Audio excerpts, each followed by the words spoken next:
ನಮಸ್ಕಾರ, ನಾನು ಸ್ವಪ್ನ. ರಕ್ಷಣಾ ಸಚಿವ ರಾಜನಾಥ್ ಸಿಂಗ್ ಅವರಿಗೆ ಲೋಕಸಭಾ ವಿಪಕ್ಷ ನಾಯಕ ರಾಹುಲ್ ಗಾಂಧಿ ಅವರು ಕೆಂಪು ಗುಲಾಬಿ ಮತ್ತು ತ್ರಿವರ್ಣ ಧ್ವಜವನ್ನ ಉಡುಗೊರೆಯಾಗಿ ನೀಡಿದ್ದಾರೆ. ಈ ಬಗ್ಗೆ ಸಂಪೂರ್ಣವಾದ ಮಾಹಿತಿಯನ್ನ ಇವತ್ತಿನ ಈ ವಿಡಿಯೋದಲ್ಲಿ ತಿಳಿಸ್ಕೊಡ್ತೀನಿ. ಅದಕ್ಕೂ ಮೊದಲು ನೀವು ನಮ್ಮ ಈ ದಿನ ಯೂಟ್ಯೂಬ್ ಚಾನೆಲ್ಗೆ ಸಬ್ಸ್ಕ್ರೈಬ್ ಆಗಿಲ್ವಾದ್ರೆ ಕೂಡಲೇ ಸಬ್ಸ್ಕ್ರೈಬ್ ಆಗಿ ನಮ್ಮ ಪ್ರತಿ ವಿಡಿಯೋಗಳ ನೋಟಿಫಿಕೇಶನ್ಗಾಗಿ ಪಕ್ಕದಲ್ಲೇ ಇರೋ ಬೆಲ್ ಬಟನ್ ಅನ್ನು ಕ್ಲಿಕ್ ಮಾಡಿ. ಇನ್ನೊಂದು ವಿಚಾರ ನಿಮ್ಮ ಜೊತೆಗೆ ಶೇರ್ ಮಾಡಬೇಕು. ಅದೇನೆಂದ್ರೆ ಇನ್ನೇನು ಕೆಲವೇ ದಿನಗಳಲ್ಲಿ ನಮ್ಮ ಈ ದಿನ.com ಯೂಟ್ಯೂಬ್ ಚಾನೆಲ್ 3 ಲಕ್ಷ ಚಂದಾದಾರರನ್ನ ಹೊಂದಲಿದೆ. ಈ ದಿನ.com ಬಗ್ಗೆ ಕೇಳೋಕೆ ನಿಮ್ಮ ಬಳಿ ನೂರಾರು ಪ್ರಶ್ನೆಗಳಿರ್ಬೋದು, ಅನುಮಾನಗಳಿರ್ಬೋದು. ಈ ಎಲ್ಲ ನಿಮ್ಮ ಪ್ರಶ್ನೆಗಳಿಗೆ, ಅನುಮಾನಗಳಿಗೆ ನಾವು ಉತ್ತರ ಕೊಡ್ತೀವಿ. ನಿಮ್ಮ ಪ್ರಶ್ನೆಗಳು ಮತ್ತು ಅನುಮಾನಗಳನ್ನು ನಮಗೆ ಕಮೆಂಟ್ ಮೂಲಕ ತಿಳಿಸಿ. ಈಗ ಟಾಪಿಕ್ಗೆ ಬರೋಣ. ಸಂಸತ್ತಿನಲ್ಲಿ ಚಳಿಗಾಲದ ಅಧಿವೇಶನ ಆರಂಭ ಆಗಿದೆ. ಅಧಿವೇಶನ ಆರಂಭ ಆದಾಗಿನಿಂದ ಅದಾನಿ ಪ್ರಕರಣಗಳ ಕುರಿತಂತೆ ಸಂಸತ್ತಿನಲ್ಲಿ ಚರ್ಚೆಗೆ ಒತ್ತಾಯಿಸಿ ವಿಪಕ್ಷಗಳ ಸಂಸದರು ವಿಭಿನ್ನವಾಗಿ ಪ್ರತಿಭಟನೆಯನ್ನು ನಡೆಸ್ತಾ ಇದ್ದಾರೆ. ಸೋಮವಾರನೂ ಕೂಡ ಕಾಂಗ್ರೆಸ್ ನೇತೃತ್ವದ ಇಂಡಿಯಾ ಬನ ಪ್ರತಿಭಟನೆಯನ್ನು ನಡೆಸಿದ್ವು. ಇನ್ನು ನರೇಂದ್ರ ಮೋದಿ ಮತ್ತು ಅದಾನಿಯವರ ಮುಖವಾಡವನ್ನು ಧರಿಸಿದ ಸಂಸದರ ಜೊತೆ ಅಣಕು ಸಂದರ್ಶನವನ್ನ ಮಾಡಿದ್ರು.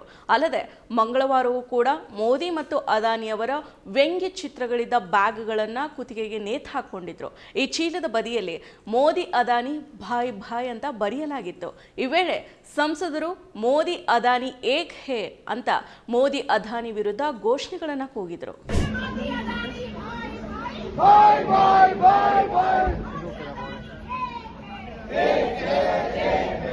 ಇಂಡಿಯಾ ಒಕ್ಕೂಟದ ಸದಸ್ಯರು ಬುಧವಾರವೂ ಕೂಡ ಮೋದಿ ಮತ್ತು ಅದಾನಿಯ ವಿರುದ್ಧ ವಿನೂತನ ಪ್ರತಿಭಟನೆಯನ್ನು ನಡೆಸಿದ್ದಾರೆ.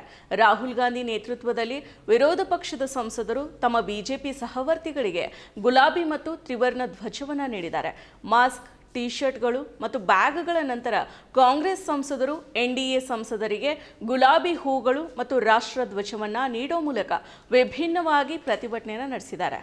ಹೂಗಳನ್ನು ಹಂಚ್ತಾ ಇದ್ದಾಗ ವಿರೋಧ ಪಕ್ಷದ ಸಂಸದರು ದೇಶವನ್ನ ಮಾರಾಟ ಮಾಡೋದಕ್ಕೆ ಬಿಡಬೇಡಿ ಅನ್ನೋ ನಾಮಫಲಕಗಳನ್ನು ಹಿಡಿದುಕೊಂಡಿದ್ರು.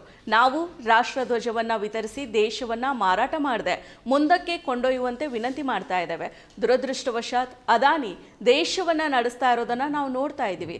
ಎಲ್ಲವನ್ನ ಅವರ ಕೈಗೆ ನೀಡಲಾಗ್ತಾ ಇದೆ ಮತ್ತು ಬಡವರ ಧ್ವನಿಯನ್ನ ಮೌನಗೊಳಿಸಲಾಗ್ತಾ ಇದೆ ಅಂತ ಕಾಂಗ್ರೆಸ್ ಸಂಸದೆ ವರ್ಷಾ ಗಾಯಕ್ವಾಡ್ ಅವರು ಹೇಳಿದ್ದಾರೆ. ಅದಾನಿ ವಿಷಯ ಸೇರಿದಂತೆ ಸದನದ ಕಾರ್ಯಚಟುವಟಿಕೆಗಳು ಮತ್ತು ಎಲ್ಲ ವಿಷಯಗಳ ಬಗ್ಗೆ ಚರ್ಚೆ ಆಗುವಂತೆ ನೋಡ್ಕೊಳ್ಬೇಕು ಅಂತ ವಿರೋಧ ಪಕ್ಷದ ಸಂಸದರು ಆಡಳಿತ ಪಕ್ಷದ ಸದಸ್ಯರನ್ನ ಒತ್ತಾಯಿಸಿದ್ದಾರೆ. ಅದಾನಿಯನ್ನ ಕೂಡಲೇ ಬಂಧನ ಮಾಡಬೇಕು ಅಂತ ರಾಹುಲ್ ಗಾಂಧಿ ಅವರು ಆಗ್ರಹಿಸಿದ್ದಾರೆ. ಲೋಕಸಭೆಯ ವಿರೋಧ ಪಕ್ಷದ ನಾಯಕ ರಾಹುಲ್ ಗಾಂಧಿ ಅವರು ರಕ್ಷಣಾ ಸಚಿವ ರಾಜನಾಥ್ ಸಿಂಗ್ ಅವರಿಗೆ ಗುಲಾಬಿ ಹೂವು ಮತ್ತು ತಿರಂಗ ಧ್ವಜವನ್ನ ನೀಡಿ ವಿಭಿನ್ನವಾಗಿ ಪ್ರತಿಭಟನೆಯನ್ನು ನಡೆಸಿದ್ದಾರೆ. ಬುಧವಾರ ಸಂಸತ್ತಿನ ಹೊರಗೆ ಪ್ರತಿಪಕ್ಷಗಳ ಪ್ರತಿಭಟನೆಯ ಮತ್ತೊಂದು ದಿನ ಆಗಿತ್ತು. ಆದಾಗ್ಯೂ ಕೂಡ ಈ ಬಾರಿ ಮುಖವಾಡಗಳು, ಟಿ ಶರ್ಟ್ಗಳು ಮತ್ತು ಬ್ಯಾಗ್ಗಳ ನಂತರ ಕಾಂಗ್ರೆಸ್ ಸಂಸದರು ಎನ್ಡಿಎ ಸಂಸದರಿಗೆ ಗುಲಾಬಿ ಹೂಗಳು ಮತ್ತು ರಾಷ್ಟ್ರಧ್ವಜವನ್ನ ನೀಡಿದ್ದಾರೆ. ಅಂತಹ ಒಂದು ವಿನಿಮಯದಲ್ಲೇ ಕಾಂಗ್ರೆಸ್ ನಾಯಕ ರಾಹುಲ್ ಗಾಂಧಿ ಅವರು ಆಗಷ್ಟೇ ಆಗಮಿಸಿದ ರಕ್ಷಣಾ ಸಚಿವ ರಾಜನಾಥ್ ಸಿಂಗ್ ಅವರಿಗೆ ತಿರಂಗವನ್ನ ಹಸ್ತಾಂತರ ಮಾಡೋದು ಕಂಡುಬಂದಿದೆ. ವಿಡಿಯೋ ಒಂದರಲ್ಲಿ ರಾಜನಾಥ್ ಸಿಂಗ್ ಅವರು ಕಾರಿನಿಂದ ಇಳಿದು ಸಂಸತ್ ಭವನದ ಮೆಟ್ಟಿಲುಗಳವರೆಗೆ ನಡ್ಕೊಂಡು ಹೋಗ್ತಾ ಇದ್ರು. ಈ ವೇಳೆ ಹಲವು ಕಾಂಗ್ರೆಸ್ ನಾಯಕರು ಗುಲಾಬಿ ಮತ್ತು ತ್ರಿವರ್ಣ ಧ್ವಜವನ್ನ ರಕ್ಷಣಾ ಸಚಿವರಿಗೆ ನೀಡೋದಕ್ಕೆ ಧಾವಿಸಿದ್ದಾರೆ. ಇತರೆ ನಾಯಕರು ನೀಡಿದ ತ್ರಿವರ್ಣ ಧ್ವಜವನ್ನ ರಾಜನಾಥ್ ಸಿಂಗ್ ಅವರು ಪಡೆಯೋದಿಲ್ಲ. ಈ ವೇಳೆ ವಿಪಕ್ಷ ನಾಯಕ ರಾಹುಲ್ ಗಾಂಧಿ ಮುಂದೆ ಹೋಗಿ ನಗುಮುಖದೊಂದಿಗೆ ರಾಜನಾಥ್ ಸಿಂಗ್ ಅವರಿಗೆ ಗುಲಾಬಿ ಹೂವು ಮತ್ತು ತ್ರಿವರ್ಣ ಧ್ವಜವನ್ನ ನೀಡಿದ್ದಾರೆ. ಇದನ್ನು ಸ್ವೀಕರಿಸಿ ರಕ್ಷಣಾ ಸಚಿವರು ಸಂಸತ್ ಭವನಕ್ಕೆ ತೆರಳಿದ್ದಾರೆ.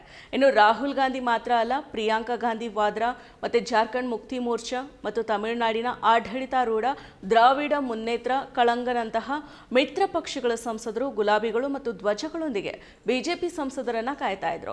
ಇಂಡಿಯಾ ಒಕ್ಕೂಟದ ನಾಯಕರು ಹಲವು ದಿನಗಳಿಂದ ಅದಾನಿ ವಿಚಾರದಲ್ಲಿ ಸದನದಲ್ಲಿ ಚರ್ಚೆಗೆ ಆಗ್ರಹಿಸ್ತಾ ಇದ್ದಾರೆ.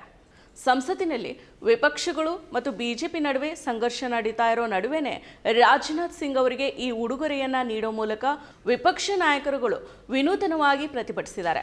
ಈಗಾಗಲೇ ತಾರತಮ್ಯ ಮಾಡೋ ಆರೋಪದಲ್ಲಿ ಈ ಅಧಿವೇಶನದಲ್ಲಿ ಇತಿಹಾಸದಲ್ಲಿನೇ ಮೊದಲ ಬಾರಿಗೆ ರಾಜ್ಯಸಭಾ ಅಧ್ಯಕ್ಷ ಜಗದೀಪ್ ಧನ್ಕರ್ ವಿರುದ್ಧ ಅವಿಶ್ವಾಸ ನಿರ್ಣಯವನ್ನ ಇಂಡಿಯಾ ಒಕ್ಕೂಟ ಮಂಡಿಸಿದೆ.